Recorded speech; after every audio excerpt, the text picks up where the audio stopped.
कक्षा 7 गणित का अध्याय 10 चतुर्भुज पर या क्वाड्रिलेटरल पर आधारित है। यहाँ पर प्रश्नावली 10A के प्रश्नों पर चर्चा करेंगे, जिसमें चतुर्भुज पर आधारित प्रश्न दिए गए हैं। यहाँ पर देखिए, क्वेश्चन नंबर 1 में कह रहा है कि आकृति ABCD में यहाँ पर एक आकृति ABC और D बनी हुई है। यह चतुर्भुज की आकृति है। इस आकृति से संबंधित प्रश्न यहाँ पर पूछे गए हैं। तो कह रहा है कि कितनी भुजाएं हैं। तो आप जानते हैं चतुर्भुज में कितनी भुजाएं होती हैं। किसी भी चतुर्भुज में 4 भुजाएं होती हैं। तो कितनी भुजाएं हैं? यह 4 भुजाएं हैं। और कौन कौन सी 4 भुजाएं हैं? यहाँ पर देखिए, पहली भुजा AB है, AB, फिर इसके बाद यहाँ पर BC, फिर कौन सी है?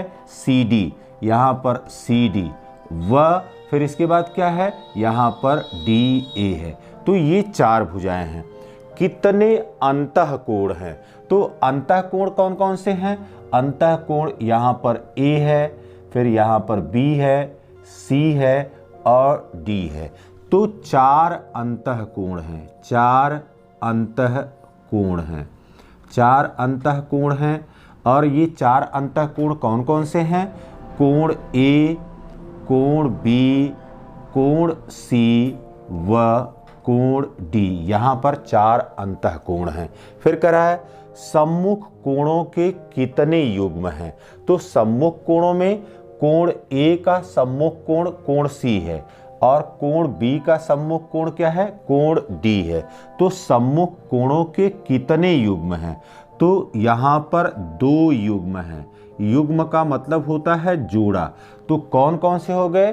पहले यहाँ पर अब पहला जोड़ा हो गया कोण A व कोण C, यह पहला जोड़ा हो गया। फिर दूसरा जोड़ा कौन सा हो गया? यहाँ पर कोण B व कोण D। तो इस प्रकार से सम्मुख कोणों के 2 युग्म हैं।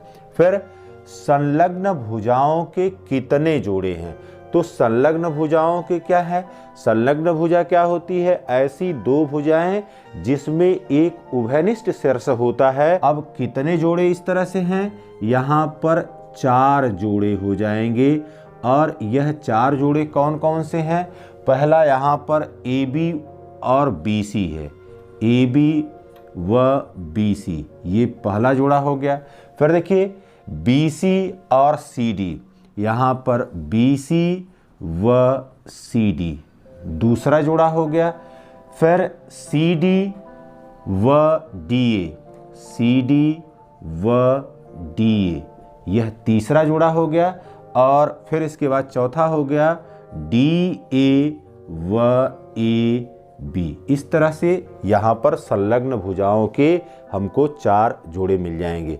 फिर आगे पूछ रहा है कितने विकर्ण हैं। तो अब आप जानते हैं कि 2 सम्मुख कोणों को मिलाने वाली जो रेखा होती है उसे ही हम विकर्ण कहते हैं। तो A को C से मिला दीजिए और B को D से मिला दीजिए। तो यहाँ पर हमको 2 विकर्ण मिल रहे हैं। कितने विकर्ण होंगे? यहाँ पर 2 विकर्ण होंगे। और 2 विकर्ण कौन कौन से होंगे? यहाँ पर पहला विकर्ण हो जाएगा AC, और दूसरा विकर्ण यहाँ पर क्या हो जाएगा? यहाँ पर BD हो जाएगा। फिर यहाँ पर पूछ रहा है कि क्या AB, BC, CD और DA में से कोई विकर्ण है? नहीं है। क्यों? क्योंकि यह भुजाएं दी गई हैं। यह भुजाएं हैं, यह इसके साइड्स हैं, यह विकर्ण नहीं है। फिर कितने शीर्ष हैं? तो यहाँ पर देखिए, शीर्ष A है, शीर्ष B है, शीर्ष C है और शीर्ष D है। तो यहाँ पर 4 शीर्ष हैं। 4 शीर्ष हैं।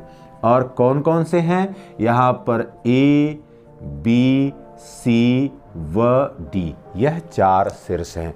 तो यहाँ पर जो भी प्रश्न पूछे गए वह प्रश्न किसी न किसी रूप में चतुर्भुज को समझने पर आधारित थे। यहाँ पर देखिए क्वेश्चन नंबर 2 में करा है कि उपर्युक्त आकृति के आधार पर अपनी अभ्यास पुस्तिका में रिक्त स्थानों की पूर्ति कीजिए।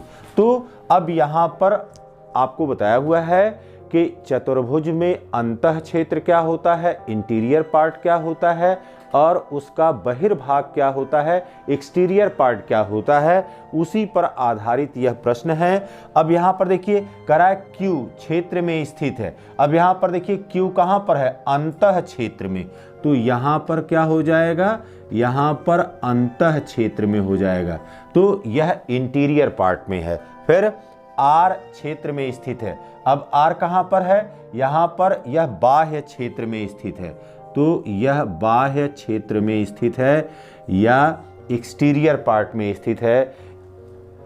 फिर T पूछ रहा है कि T स्थित है, तो T यह CD रेखा पर स्थित है, तो यह CD रेखा पर स्थित है, या केवल आप लिख सकते हैं कि यह रेखा पर स्थित। चतुर्भुज के विभिन्न जो प्रकार हैं उनके गुणों पर आधारित हैं।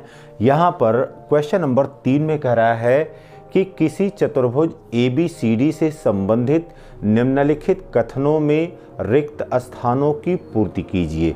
तो यहाँ पर एक चतुर्भुज ABCD हमने रेफरेंस के लिए बना लिया, समझने के लिए बना लिया। अब यहाँ पर देखिए कह रहा है कि अब दो शीर्षों को मिलाने से विकर्ण बनता है, तो दो विपरीत शीर्षों को मिलाने से, दो विपरीत शीर्षों को, तो यहाँ पर क्या आ जाएगा, विपरीत आ जाएगा।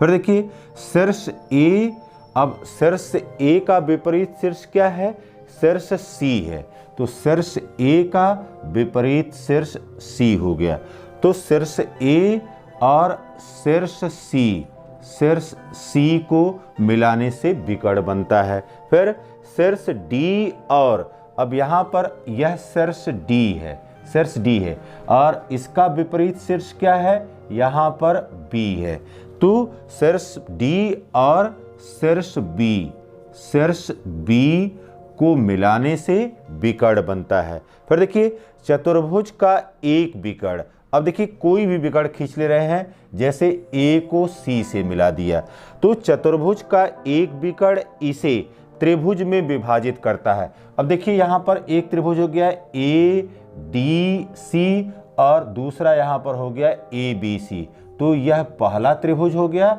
और यह दूसरा त्रिभुज हो गया। तो यहाँ पर चतुर्भुज का विकर्ण इसे दो त्रिभुजों में विभाजित करता है। फिर देखिए बेटा क्वेश्चन नंबर 4 में कह रहा है कि अपनी अभ्यास पुस्तिका में रिक्त स्थानों की पूर्ति कीजिए। समचतुर्भुज की चारों भुजाएं समचतुर्भुज है, तो चारों भुजाएं क्या होगी, यहाँ पर बराबर होंगी। समचतुर्भुज की चारों भुजाएं बराबर होंगी और यहाँ पर आप चाहें तो बराबर भी होंगी और सम्मुख भुजाएं समांतर भी होंगी। सम्मुख भुजाएं समांतर, तो यहाँ पर क्योंकि केवल इतना ही लिखना है तो आप इसका ध्यान रखेंगे। आयत के प्रत्येक कोण समकोण होते हैं, यहाँ पर प्रत्येक कोण हो जाएगा या यहाँ पर आप सभी कोण लिख सकते हैं, तो आयत के सभी कोण या प्रत्येक कोण समकोण होते हैं। वर्ग की चारों भुजाएं बराबर और सभी कोण या प्रत्येक कोण, तो यहाँ पर सभी कोण या आप लिख सकते हैं प्रत्येक कोण समकोण होता है, तो यहाँ पर अब ये भरा जाएगा।